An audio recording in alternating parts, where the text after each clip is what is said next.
Chandrababu Naidu, Pawan, Jagan BJP పార్టీలపై MLC Addanki Dayakar fire అయ్యారు. ఏపీలోని 3 పార్టీల అధ్యక్షులు బీజేపీ అడుగులకు మడుగులు దొక్కేదాకా పార్టీగా మారిపోయిందన్నారు.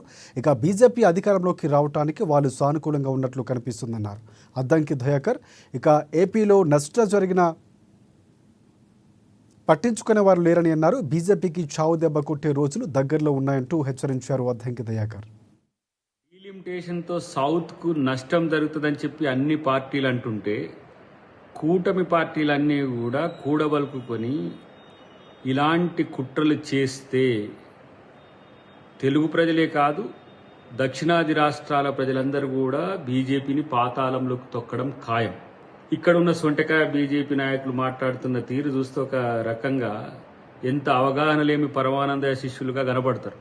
కేవలం కేంద్ర ప్రభుత్వానికి బీజేపీ అధిష్టానానికి తొత్తులుగా లేదంటే వాళ్ళ అడుగులకు మడుగులొత్తే సన్నాసులుగా మారింది తప్పితే దక్షిణాదికి జరగబోతున్న నష్టాన్ని పసిగట్టి ఈ ప్రాంత రాజకీయ పక్షాలన్నీ కూడా ఏకమై ఒకతాటి మీదకి వస్తే రాజకీయాలు చేస్తున్న దద్దమ్మల్లారా రేపు మిమ్మల్ని ప్రజలు తిరుగుబాటు చేసే రోజులు భవిష్యత్తులో ఉంటాయి.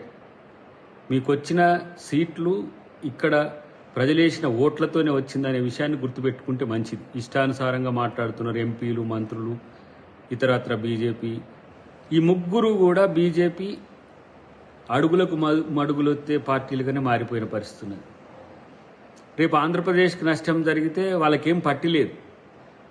బీజేపీ అధికారంలో రావడానికి చేసే ప్రయత్నాలకు వాళ్ళు ఇలా సానుకూలంగా ఉన్నట్టే కనిపించినప్పటికి కూడా ఏ నష్టం జరిగినా మా ఈ పార్టీ ఆఫీసులు గల్లంతయ్యే మాట వాస్తవం. ఇది గుర్తుపెట్టుకోండి.